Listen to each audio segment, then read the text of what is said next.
Il irait chercher la petite à l'école. Il irait en voiture. Il garerait son auto près de l'école, à cheval sur un trottoir. Il ferait le reste du trajet à pied. Les rues seraient humides, couleur gris foncé car il aurait plu. C'est sûrement l'automne alors. Oui, sûrement. Ça sentirait les feuilles mortes mouillées. Dès qu'il aurait tourné au coin de la rue, vers l'entrée de l'école, une nuée d'enfants aurait déboulé sur lui.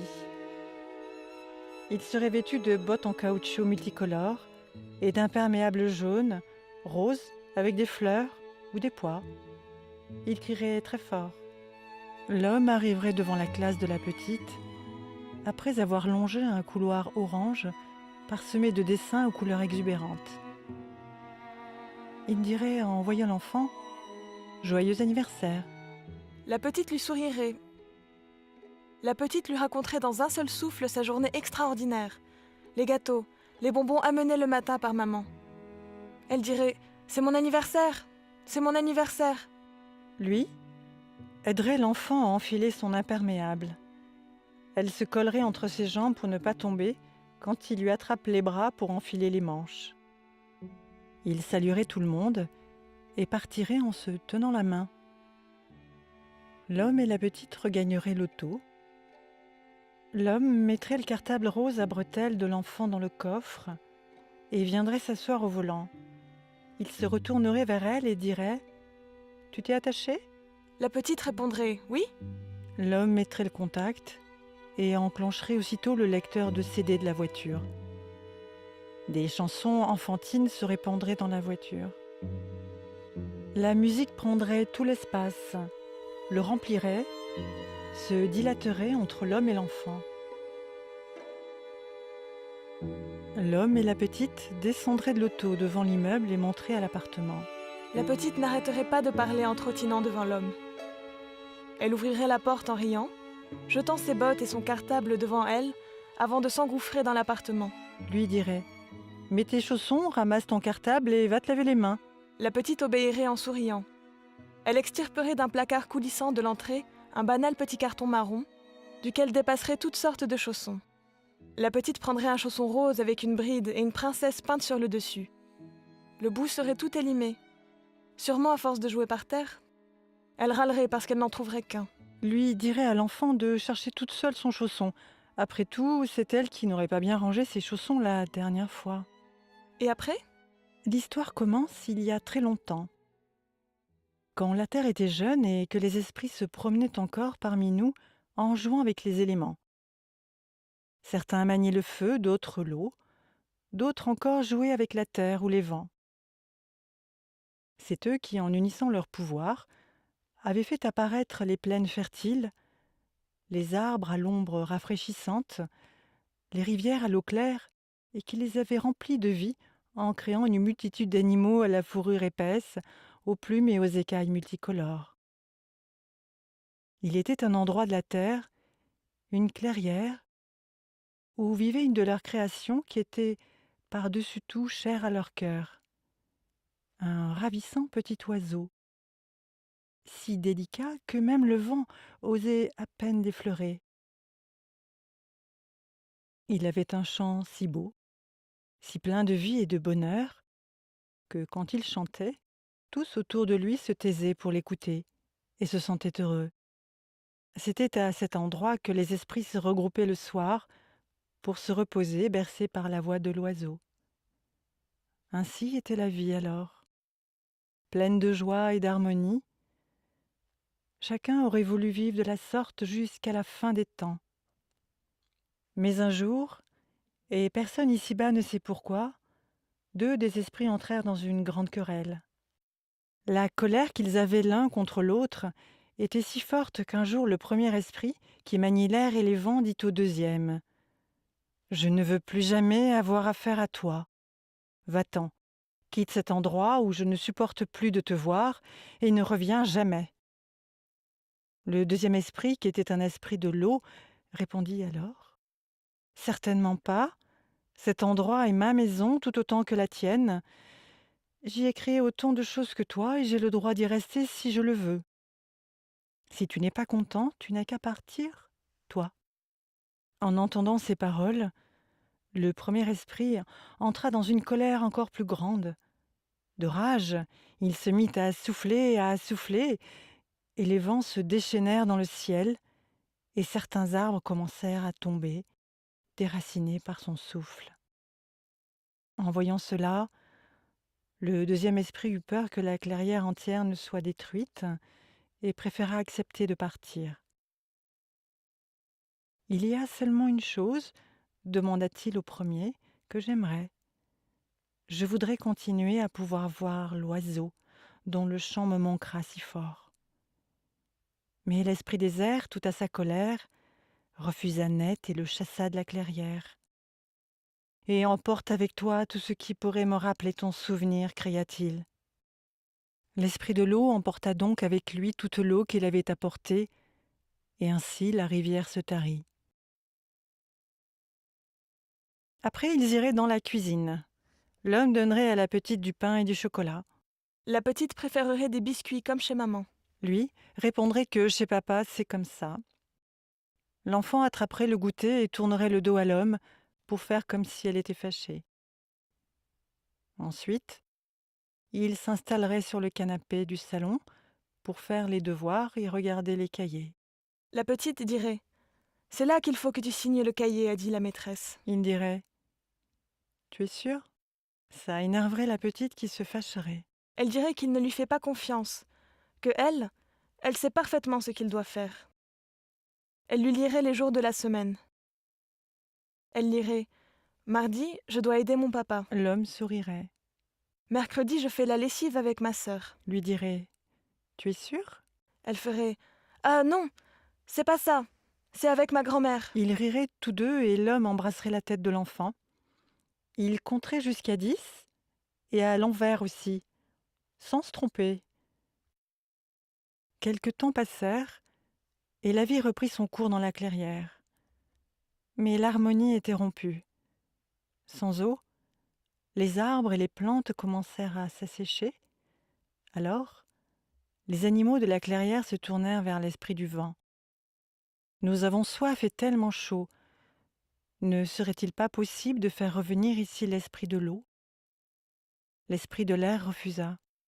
« Si vous avez trop chaud, vous pouvez toujours vous réfugier sous l'ombre des arbres. Je soufflerai sur vous une brise légère qui vous rafraîchira. Nous n'avons pas besoin de l'esprit de l'eau ici. » Les animaux obéirent, mais le cœur n'y était pas. Seul le chant du petit oiseau le soir leur faisait oublier leurs soucis. L'esprit de l'eau, de son côté, avait aussi le cœur déchiré depuis son départ.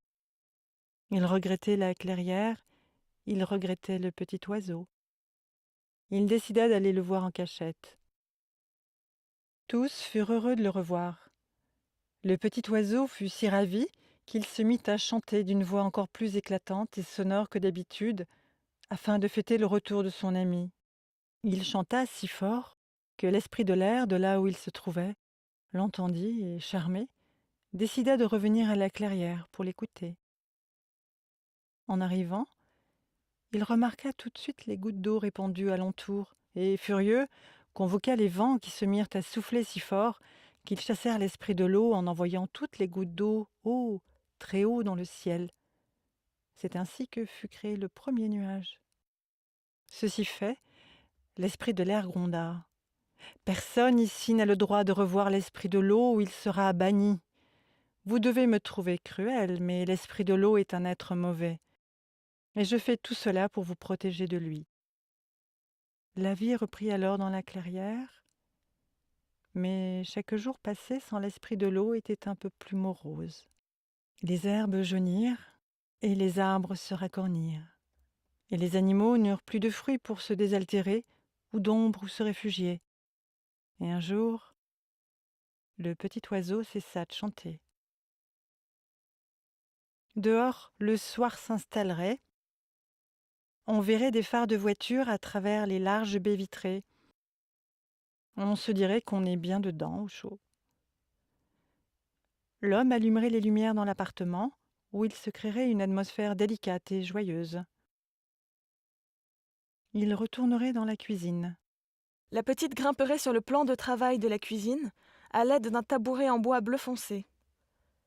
Elle serait assise près de l'homme debout. Ils commenceraient à préparer le dîner ensemble.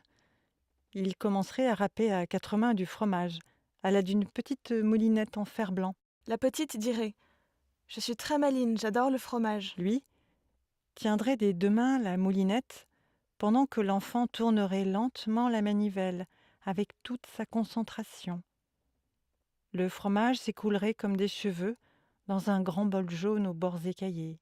La petite soulèverait le bras de la moulinette pour libérer un bout de fromage, qu'elle mettrait dans sa bouche avec un sourire complice à l'homme. La petite voudrait casser les œufs de l'omelette. L'homme dirait « Avec les deux mains. Faut se rapprocher du bol, sinon il va tomber à côté. » Elle cognerait l'œuf sur le bord du bol et le regarderait tomber.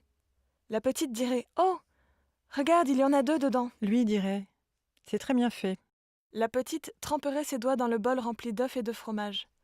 Elle se lècherait les doigts. Ensuite, l'homme dirait à l'enfant qu'il est temps de mettre la table. Il mangerait dans la salle à manger en se racontant des histoires qui feraient rire la petite. Et ensuite, la table serait débarrassée. Le petit oiseau cessa de chanter. L'esprit de l'air en fut très affecté.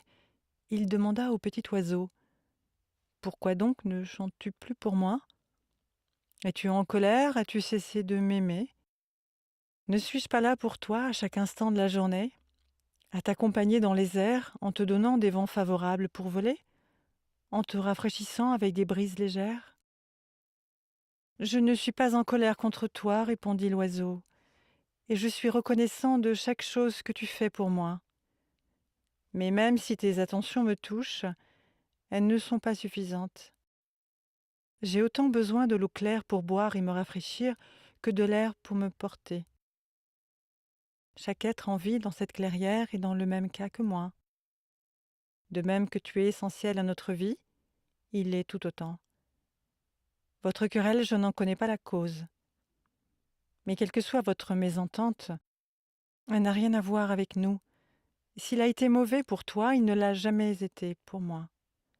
Alors je t'en prie, si tu m'aimes autant que tu le dis, si tu te soucies de mon bonheur, laisse-moi voir l'esprit de l'eau, laisse-le nous visiter ici de temps en temps. » À ces paroles, l'esprit de l'air prit un temps de réflexion. Les paroles de l'oiseau étaient fondées, et sa colère s'étant apaisée au fil des jours, il devait reconnaître que tout ce qu'il y avait ici était autant l'œuvre de son ancien ami que de la sienne.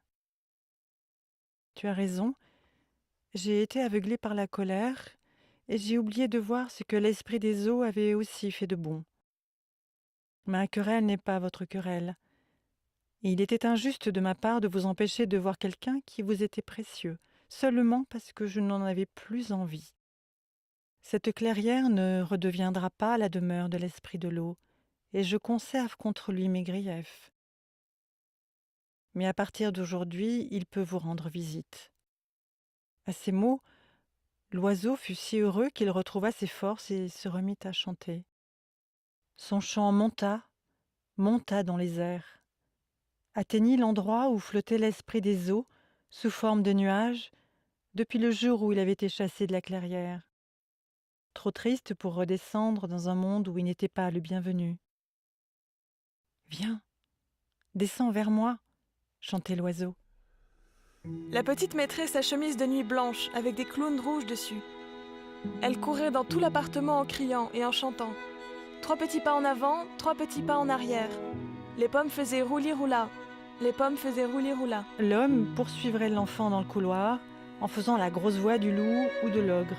La petite hurlerait en courant à travers l'appartement, pleine d'effroi et de jouissance. L'homme attraperait l'enfant et ferait semblant de la dévorer en poussant des grognements très forts. La petite s'avouerait vaincue et se laisserait manger ou alors seulement son doudou. L'enfant irait s'allonger sur le canapé dans la pénombre de l'appartement. Elle se frotterait les yeux. L'homme la rejoindrait. La petite poserait sa tête sur la poitrine de l'homme. Ils resteraient comme ça un petit moment, juste là, tous les deux, ensemble.